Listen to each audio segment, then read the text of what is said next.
Welcome to the Business Spotlight series. I am Everardo Resendiz, known around here as Coach Ever. I'm a certified executive and business coach here at Action Coach in Northwest Louisiana.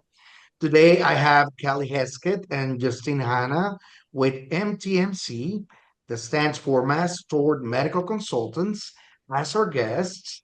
And we're going to be talking about their business, the journey that they have gone through to own it, challenges, best practices, and share a peek into what it is really like to build and operate a business.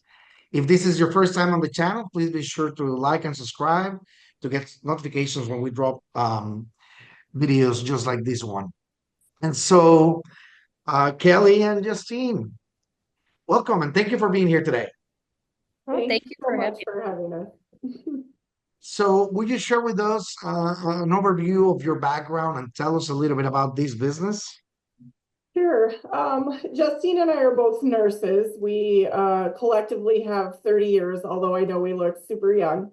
And what we found bedside was we needed to advocate better. So we thought, let's go into business.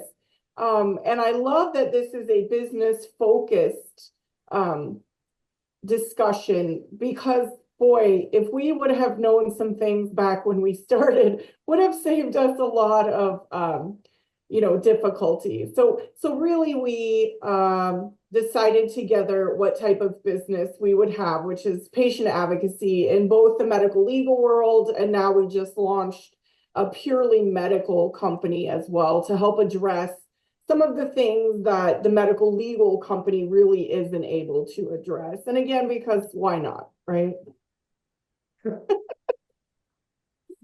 And so, of course, most people are not familiar with, the needs for these. Um, would you tell us a little bit about, why and when will anybody approach you to get your services? Yeah, so our Mass Tort Medical Consultants business, Keli really started in the the medical malpractice space. I worked in personal injury. So I had a lot of car accident victims, a lot of slip and falls, dog bites, things like that. I actually saw a lot of traumatic brain injuries in those cases, which Keli is our expert on. She did her master's thesis. I'm going to give her a shout out to that on TBIs in the elderly. And so that's kind of was my original focus was those type of clients and really putting together reports to help the attorneys understand their clients' injuries. Even if they had an injury before, we could show that it exacerbated how much worse they are now than they were at the beginning. And on Keli's side in the medical malpractice, there was a lot of cases that went wrong. We know medical errors is one of the top three causes of death in the US. And so looking at those of what broke down in the system processes was really crucial. So those were a lot of her clients. And then when we came together and learned about mass torts, we realized how many more people we could really help. Because you're talking about on a super large scale, bigger than either of us could do in those individual sides. And so with mass torts, think about, I'd like to first make that differentiation between class action and a mass tort. Class action, everyone gets that same type of injury. They all get the same slice of the pie, so to say. In a mass tort, you're talking about many different levels of injury from a new disease all the way to death. So you can have multiple different layers within their different surgeries, different exacerbations. And so with those mass torts, you're layering out what those injuries are to get the client the most compensation for those injuries, because quite frankly, these injuries are expensive and they are life altering. And mass torts you may have heard of is we've done the breast implant litigation, we've done CPAP, we've done hernia mesh, we've done the necrotizing enterocolitis on the babies. Are huge. I mean, anyone that you've named out there that you see on the commercials, have you been affected? Camp Lejeune, we have done. And I think our biggest focus right now is PFAS, the forever chemicals that are in the water. And it is going to be the next biggest thing, bigger than asbestos. And I mean, this is talking about it's 98% of people's blood. This is going to affect our current generation and generations to come if we don't clean this Wow. up. Wow. Okay. Well, let's sit back a little bit and talk a little bit about the roles that you have in the business. Um, Keli, what's your role in the business, and how much of the let's call it on the business part or in the business part?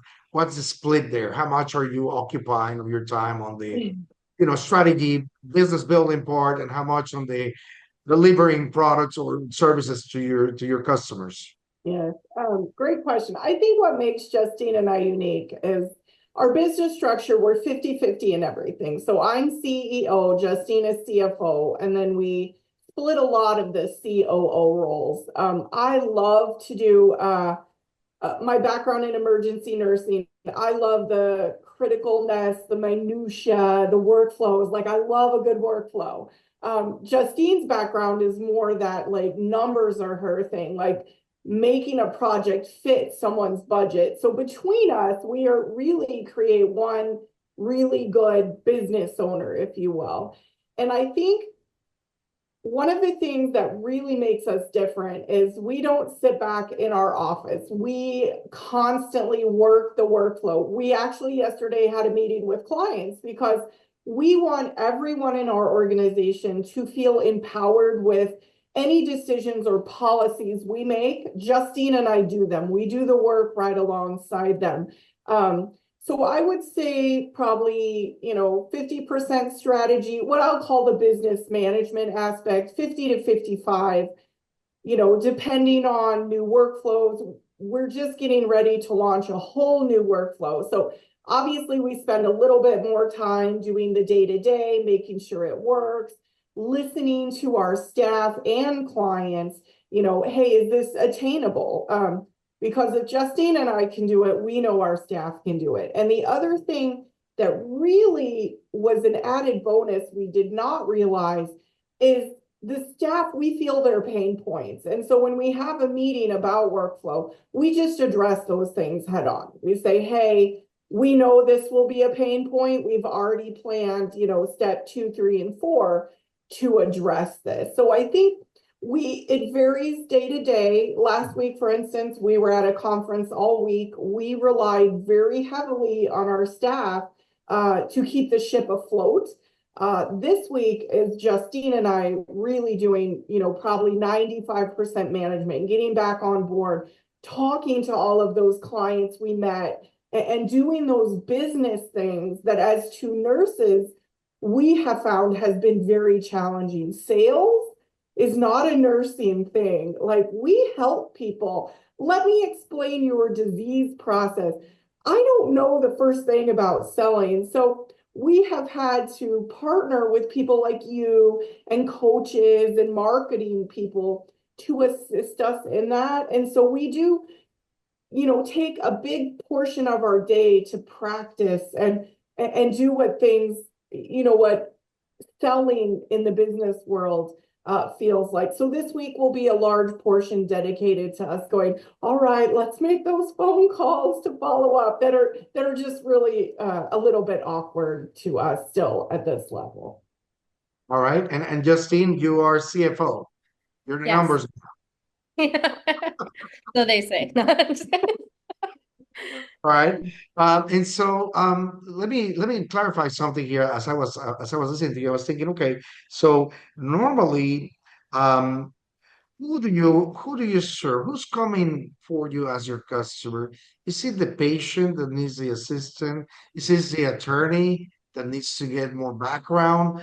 Who primarily do you serve? If I was in the audience, how will I know to come to you? Yeah, so I think the first thing we would say is the attorneys because they are coming to us to gain that knowledge of what is in their medical case.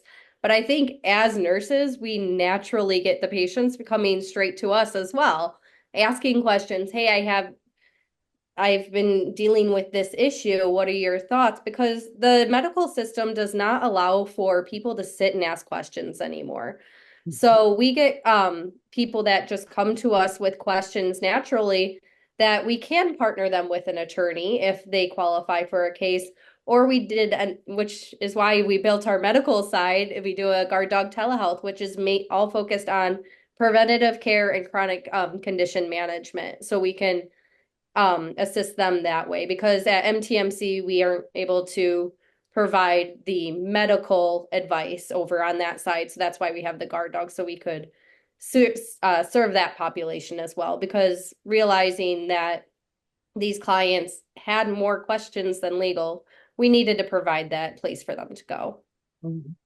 Okay, and so I'm guessing that injury attorneys are the people who are coming to you quite often. Are there any let's call it characteristics that you look for in an attorney before you take them in to as part of your partnerships? That is another fantastic question. So our whole goal, like our ideal client, attorney-wise, is someone that actually knows their clients. So they have that relationship already. So if we are looking at a very complicated traumatic brain injury case, we can ask very open, specific questions to really help not only that attorney, but the end result is to get that client money to help pay for that injury or medical care or whatever that may be. So we find attorneys that are very open, authentic, like to communicate, even if it's by email. We don't always have to get on a Zoom or have a meeting. I am a huge fan of text and emails, securely, of course, to really just have that open door communication. Because if we find something, and this is where I'm going to give Justine a shout out, the baby formula cases, right? They're very large, and Justine's specialty is NICU. During that trial, the attorneys were texting her, relying on her understanding of that case to assist them during the deposition and the trial. These are the types of clients we love, the ones that really go that extra mile. It doesn't take anything for us to look up something in their medical record very quickly, but really clients that are here, attorney clients that are here to help better the lives of their clients. Those are the ones that we really tend to get along with really well. We like all attorneys, but those are our favorites. All right, that's excellent. Okay, and so what makes your business unique? I mean, why should they come to you rather than maybe another consulting firm? Because I think Keli and we like to do things differently. We love to pivot. Our staff actually will joke with us all the time because our favorite word is pivot, because we're not afraid to try things and do things differently. And if it doesn't work, we just pivot and change direction and really are finding the best way that we can do things. I think for Keli and I, a lot of the people that we get in, it's very personal to us. We kind of relate it to the patient at the bedside. They're still a person to us, where we still have that connection with them. And so I think we take the responsibility of taking on these cases seriously, and we don't look at it, unfortunately, they are looked at like a numbers sometimes in this arena. And we don't look at it that way. We know each case is different, each case is unique, each patient has something different going on that's affecting their lives in very different ways. And so I think our drive to always do better and be better, and to not be afraid to make those mistakes and learn and continue to grow, really set us apart from people just doing things the same way because it seems to work the way it is. We like to do things very differently. We like to make things improve. And if I can just expand on that for a brief minute, Justine, that was fantastic. What also really makes us unique is, without knowing it, Justine and I have built an entire system, infrastructure that allows attorney clients, patient clients to get access to their own data in a way that has not happened before. We ended up building our own CRM accidentally to address needs that our clients kept telling us. Hey, I can't get this. I can't find this. We know attorneys are very busy. And one of the things that I think as nurses really allows us to look at the entirety of the issue and just do it differently. And we keep saying that, but how we've delivered that is we sometimes picture an attorney saying, here is the mess. Please make sense of it. Help me. I'm busy. I'm in court. That is our bread and butter. We put it into our system, everything is done without AI. And we really can go, here's exactly what you have, here's what you need. And the turnaround time is very, I mean, it blows their mind. They're always like, I had no idea you would get it back this fast. And we've done that solely because these people deserve to be heard. The attorneys need to be empowered to deliver the best product possible. And so when we say we do it differently, we not only because who we are as people and who our ideal clients are, but the infrastructure that has come behind it. Again, unlike anything the industry has seen, because it works great for us. And so I just wanted to add that little bit because Thank you for we that. are proud about that. And you should be. I mean, it's really listening to the needs of your customers and responding to them accordingly, which is unfortunately an area that most people don't really have the time to because you're worried about, where the next, sale is going to come from or how to make sure you make payroll. And so thinking a little bit about what your customers need and maybe preempting those needs by providing them with something that will appease that, it's definitely additional value. So here's the $64,000 question. What is one thing you wish more people knew about your business? I think we should both answer this, Justine. I would say one that just if you have a question about any type of case, just call us. All consultations are free. It does not take 5 minutes to really walk through whatever problem you have. We love the name MTMC, but we do realize it does limit and seem like we don't do all types of cases. We do any type of medical legal case, but we're not getting rid of MTMC because I love it. But I think that would be it. Like, just give us a call. There's always something we can do. For instance, we had a new client call, was an attorney-based question. We got him in touch with one of our attorney clients who's also a dear friend. They were able to help each other out. We were out of it. Again, at the end of the day, we feel like business should be about helping each other grow and do better, and the world becomes better. So what do you think, Justine? Yeah, I would say that I wish more people knew that it was okay to do things differently. Yeah. I think we came into an area where everything was done the same way.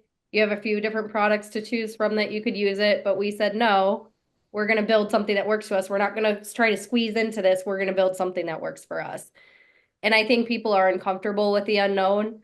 And just being able to know that there is better ways to do things. It's okay to be uncomfortable, because it's going to make you grow. And I think the way we've done it, the way we've been able to do these evaluations, it's not just identifying an injury in a file. It's talking to these people. It's really getting that whole definition of how has this impacted their life and what is it doing to continue to impact their life? What things are we missing that they haven't told us? People love to tell nurses everything. They really do. Mhm. And I think when we started going to conferences 2-3 years ago, you didn't hear about nurses in this field at all.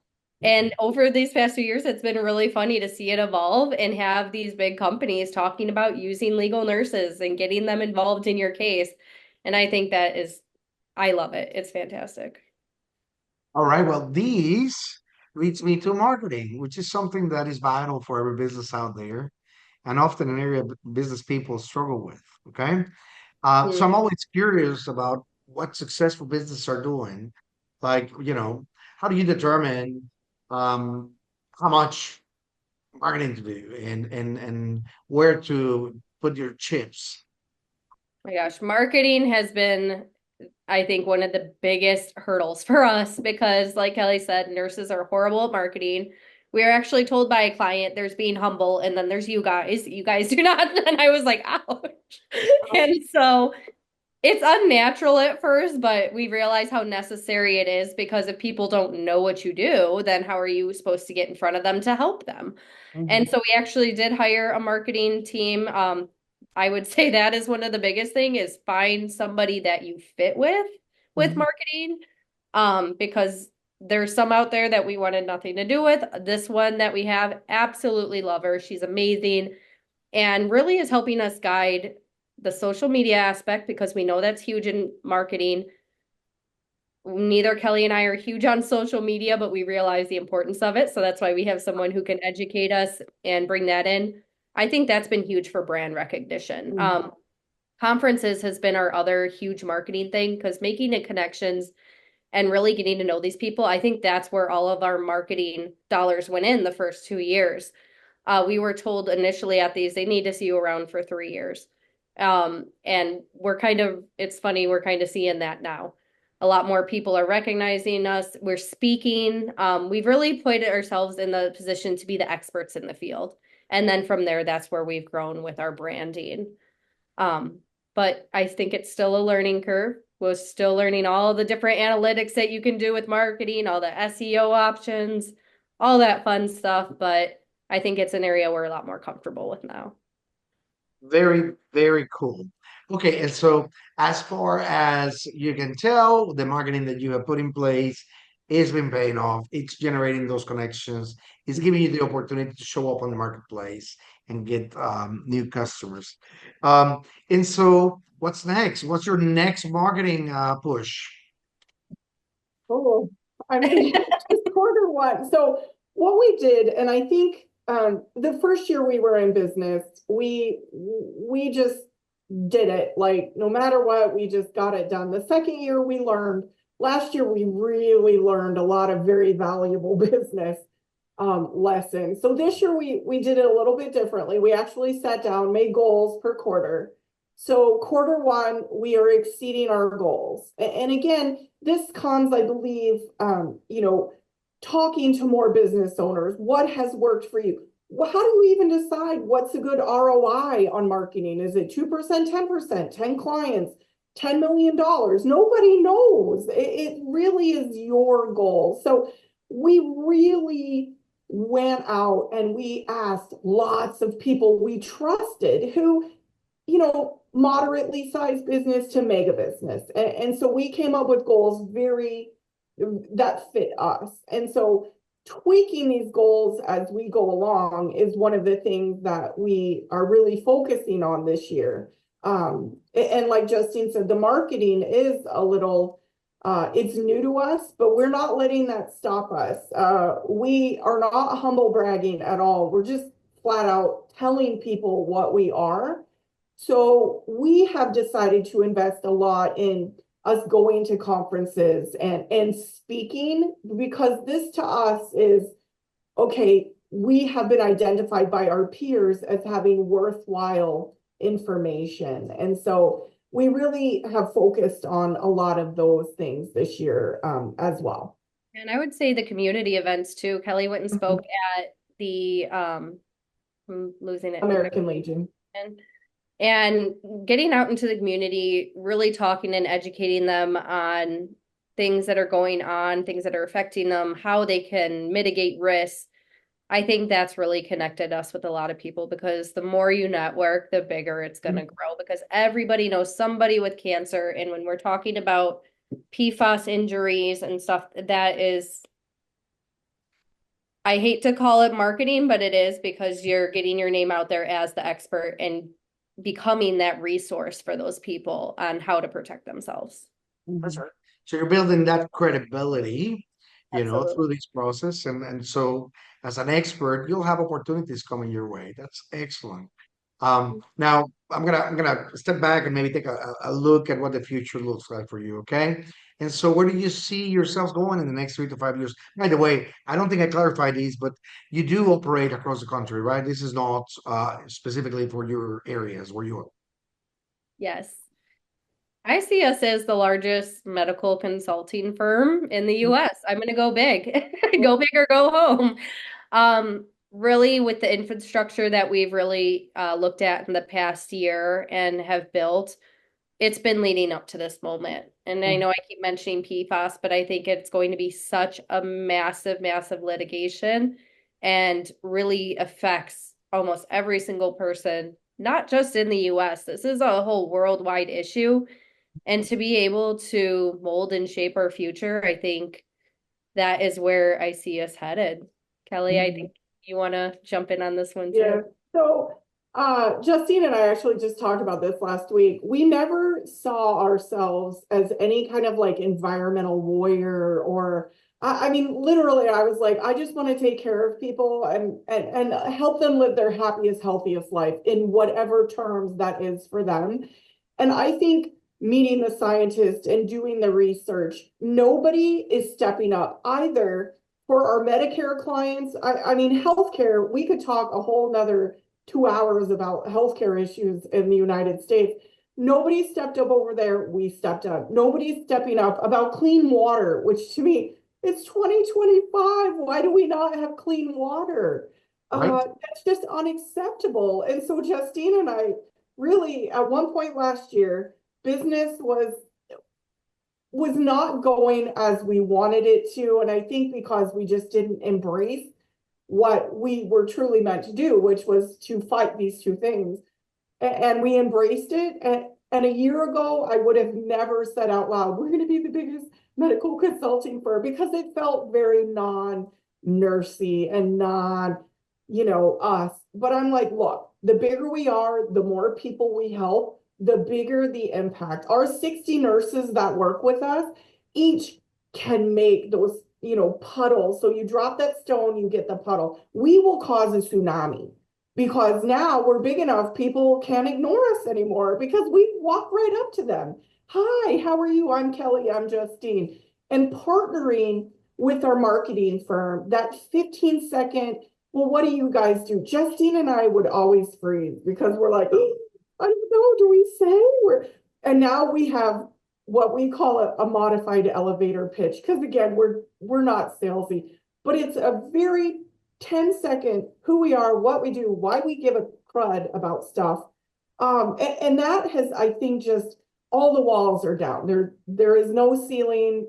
We are on this path. The train has more than left the station. And I think next year, this time, I'm really hoping we sit back and we're like, holy moly, we knew we could do it, but just not letting anything define or stop us. So that was a lot, but we get very passionate and excited about our goals.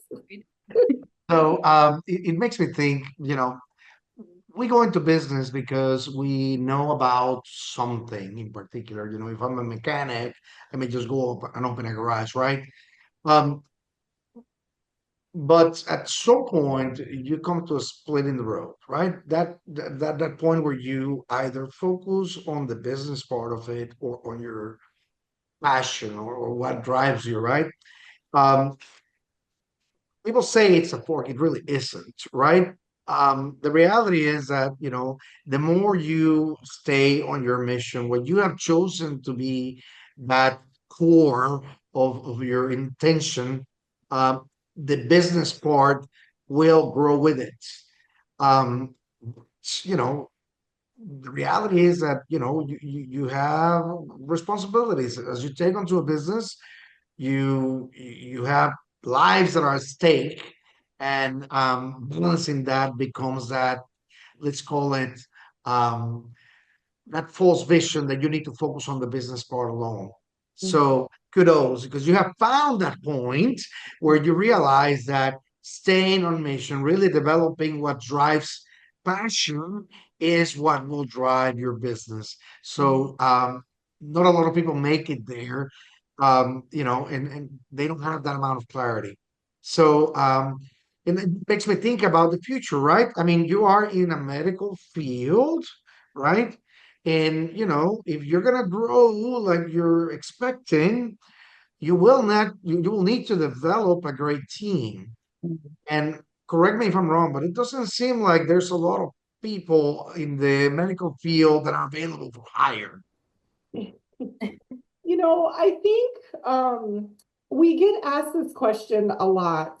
Like, who do we hire? How, people come to us and say, I want to work with you. We have kind of turned that around. We hire people based on their personality. Anything related to our business, because again, we have a patent pending process, we can teach. What I can't teach is passion, compassion, and flexibility. Because again, as Justine said, our word is pivot. Like Monday, we may start off with a client doing ABC, and by Wednesday, he has or she has decided, hey, I probably should have listened to you and done it this way. And we pivot and we offer that. So we surround ourselves with both doctors and nurses. And I'm just going to give our shout out. Our medical director is probably one of the most humble, smartest. I mean, I thought I knew neurosurgeons and TBIs. He has given us a whole depth that is like, oh my God. He's constantly giving me homework, by the way, which is great because the more I know, the stronger we are. So we really look for passionate people we can train. There are lots of people in the medical field who are burnout, who we got burnout because advocacy doesn't mean the same thing bedside that it does at our level. Like we can purely help individual people who then help their family, their community.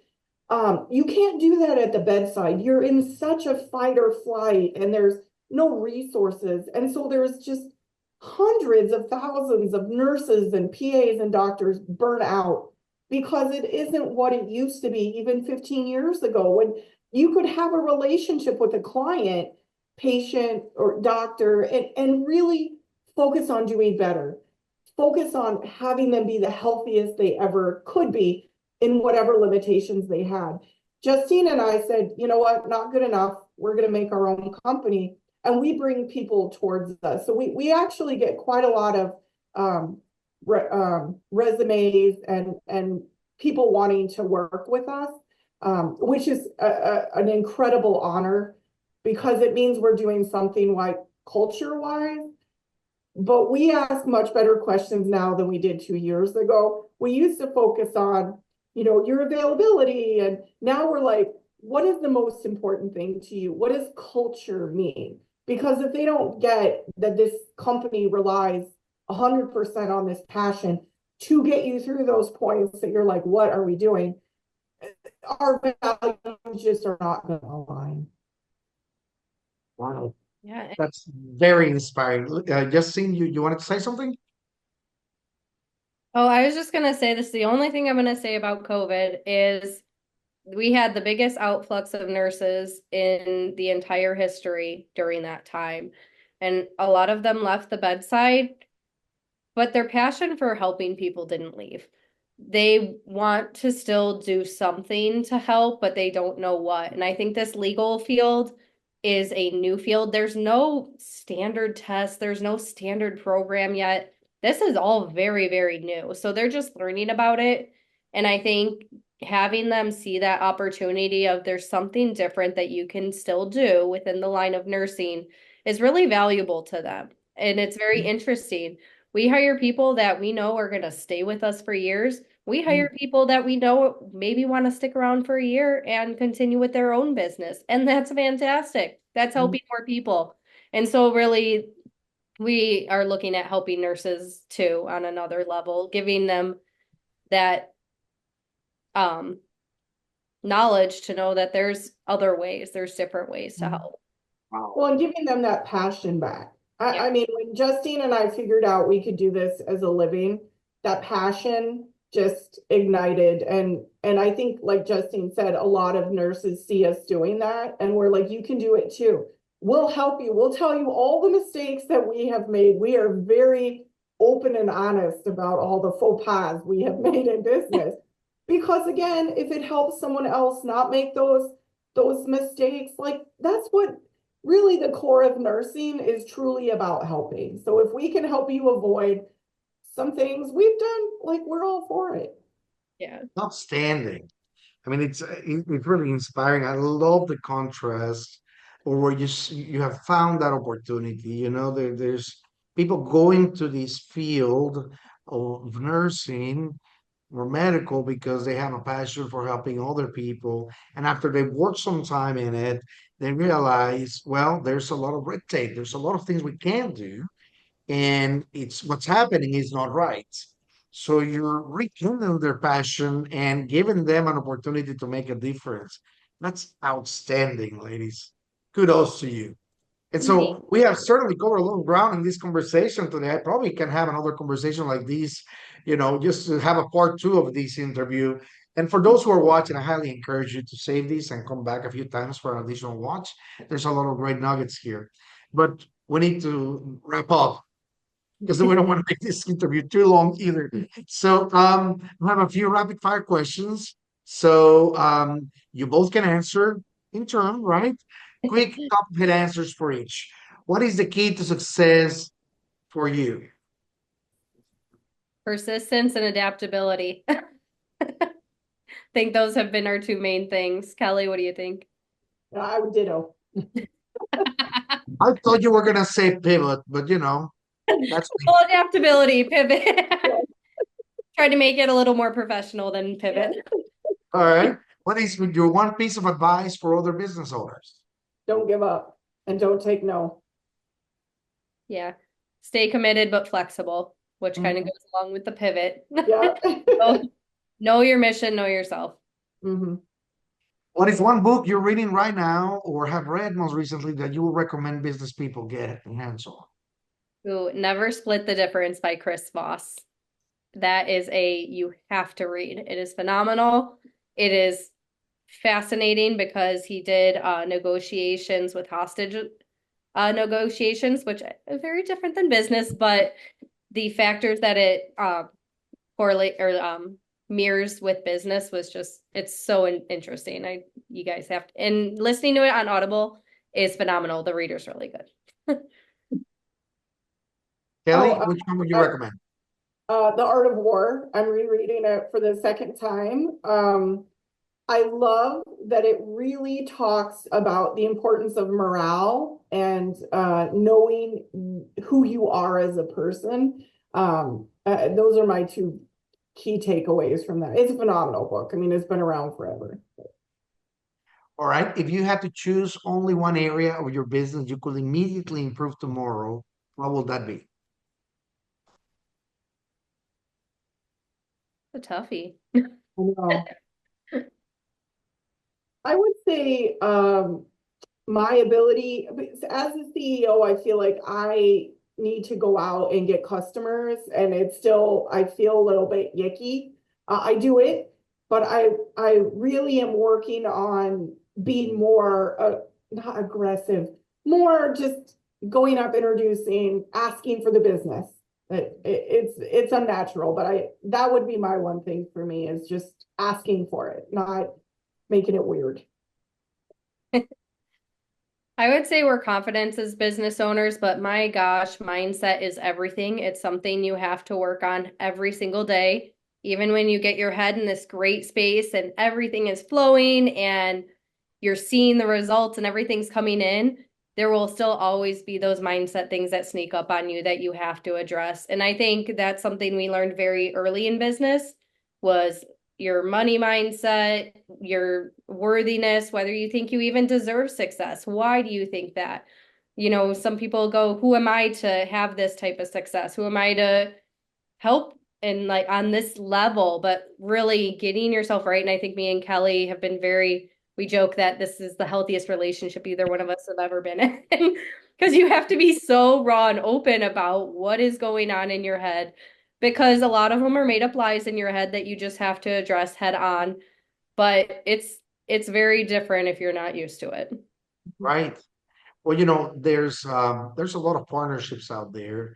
It is rare that they are healthy and work properly, right?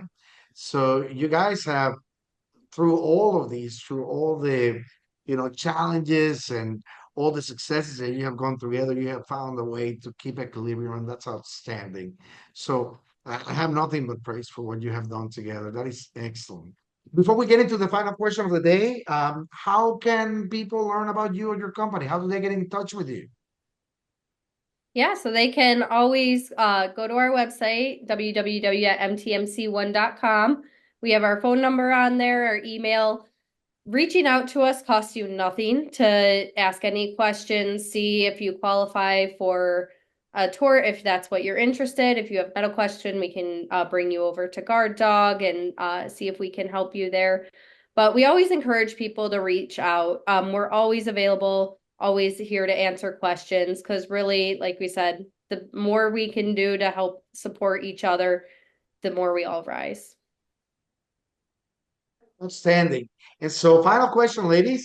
What do you find is most inspiring for you today?